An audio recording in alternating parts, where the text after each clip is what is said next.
Well, here we are. We're after Christmas, and for us, that meant we had a ham, and we actually got a pretty good-sized one, and I've just been using it up in various ways. Well, tonight, what I did is I took 5 in each, so this one's got 5 russet potatoes in it, and that one back there has 4.5, so actually this one has 5.5, sorry, and half of an onion in that one. The other half is right here that's going to go into this brown bowl.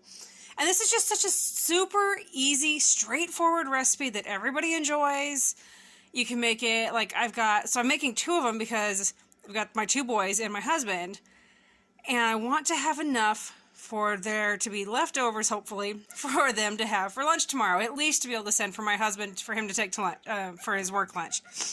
So I'm going to be carving up a bunch of this ham and chunking it up, and I'll split it in both of these and mix it in really well. Each one of these is going to get a can of cream of mushroom soup.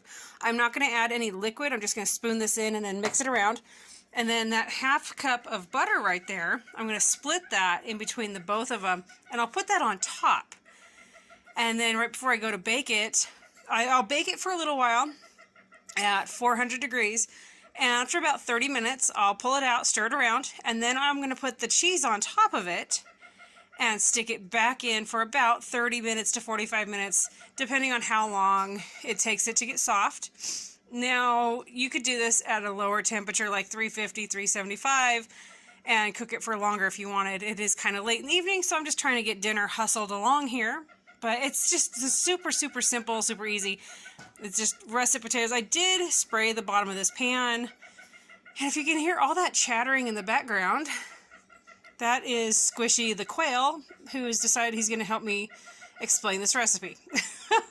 Anyway, it's just russet potatoes, or any potato you want. I just happen to have russets. And then the onion. You could have gone with a whole onion if you want, or no onion. And then for flavor, I am going to add some garlic powder. And then at the end, we'll put some pepper on it and some salt for everybody, for their taste buds, however much they want. But you don't even have to salt and pepper it if you don't want to. If I had actual garlic cloves right now, I would actually be using garlic cloves and not the powdered stuff. So I'm going to go ahead and get off talking here and get the next step done, and then show you all that as we get it ready to go in the oven. What, you have absolutely nothing to say now that I'm done talking to everybody about this recipe? Nothing at all? No? You were totally quiet the whole time? Uh-huh. Oh, yeah, uh-huh. Nothing to say, though? You get so excited when I talk to the camera.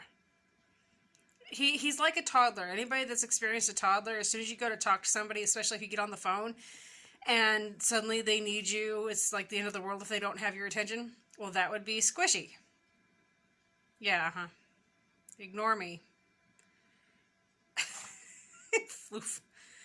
I'm back to cooking.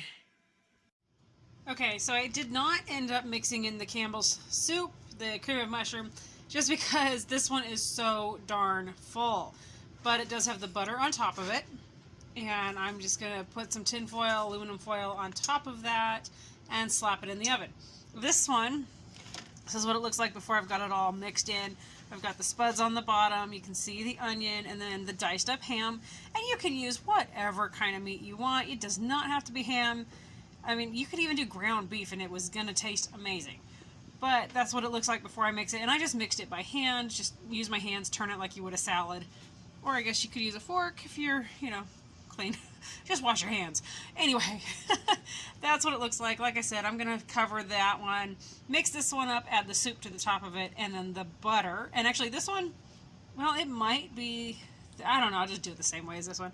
Let's say I could stir it in, but like I said earlier, I'm just going to let these cook for a little while in the oven, because as it cooks down, it gets easier to handle, and then I can stir it around. And no, I'm not adding liquid. You could definitely add liquid. You could add water, you could add broth, you could add milk, heavy cream.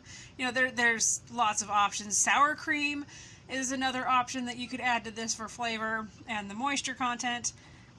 I mean, there's a world of options for you guys. So I'm going to go ahead and get this in the oven, and next time you guys see this will probably be when it is all done and ready to be eaten. There we go. Dinner is done. I've actually got the other one in there. I just turned off the heat and it's just going to hang out. But this one with the russets and the half of an onion and there's the ham and just look how beautiful that is. And actually you can kind of tell I did not stir it. Yeah, I was busy editing some video. Didn't stir it, but look, it's perfect. See that? It just kind of cooked itself down like it should have. So, I mean, whatever, it did its own mixing. And so the guys, they've got that for dinner. And then my carnivore keto version is right there. There we go. Dinner is so quick and easy.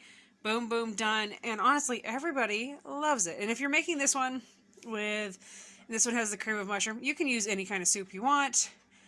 We've done it with the broccoli cheddar, the cream of broccoli, cream of celery, cream of potato, cheddar. I mean, you've got endless options.